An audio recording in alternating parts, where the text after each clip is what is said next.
Man, I don't really know. I mean, so like when I was 12 years old, I was a an altar server. I was for when I was really young, and I really loved being, serving at the altar, partially because it was something to do during mass, and I didn't just have to sit there. But the other part was there was something that kind of was inside of me to I don't know, partake or participate in something that was bigger than me. And so that was a big deal. And I became, I was like, server of the year when I was 12 years old. The bishop would call me personally, to serve, and especially for bigger masses. And so I think that was kind of like the beginning of it. But as all things, it became not cool anymore to be a server. And so went into high school, college.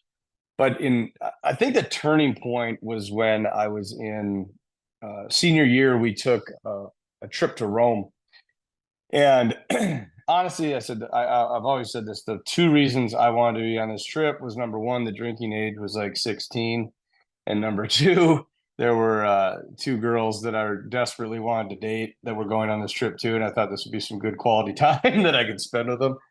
And it turned out that God had other plans over there, as he always does. And when I was over there, I had we had, we were in the midst of two bishops. So one was Bishop Paul Zipfel, and the other one was Bishop John Kinney.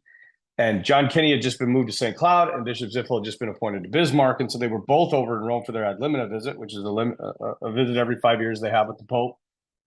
And prior to that visit, they have an invite that they can give, just one, to bring somebody to the meeting. There's a private mass with the Pope, and then you get to meet him afterwards. And then after that, you kind of go away, and the bishop has the meeting with the Pope.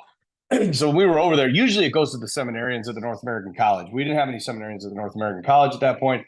Our group was over there, and so I was, we were informed by our two priest chaplains that we were gonna, two of us were gonna go meet the Pope. And so there were 33 of us in the group, which I thought was pretty significant, the 33 years of Christ. And then after supper, we're like, all right, we're just going to pray to the Holy Spirit, just like the apostles, draw lots, basically, pick names out of a hat. And so I remember sitting there, we're in this parking lot, and I was just like, and over there, I'd been really thinking about the priesthood because I had encountered the martyrs, and that was something that I'd never experienced before. The martyrs, it's just something, like they were willing to die for their faith. And I remember asking this question. This is really pathetic. I know this, but like I asked this question, I was like, what would I die for?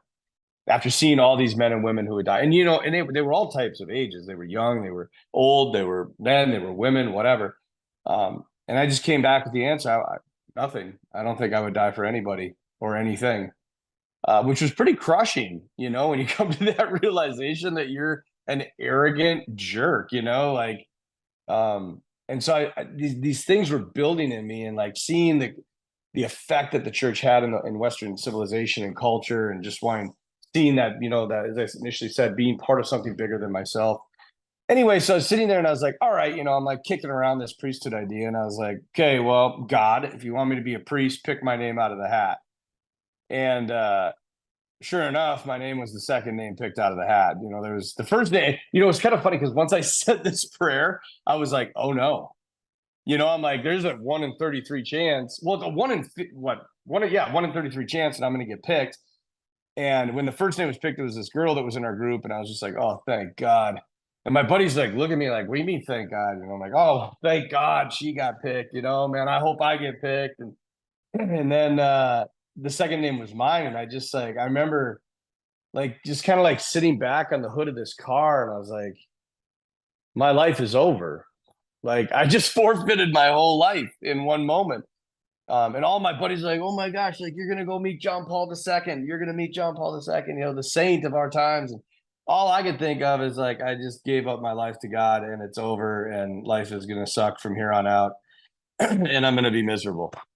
And so anyway, I ended up going with the bishops, and I met John Paul II, which was an extremely, extremely powerful moment in my life. And I'd have to say that was probably where it kind of flipped. And there's a lot more to that story. Like I said, if you want to watch it, it's like an hour long. I promise. It's entertaining. It's fun, and it's all true, which is really the really crazy part. But that was kind of the turning point. There was a time when I kind of fell away from that. But that was the moment I think where God really kind of made it clear to me that He was asking something uh, tremendously beautiful of me in my life.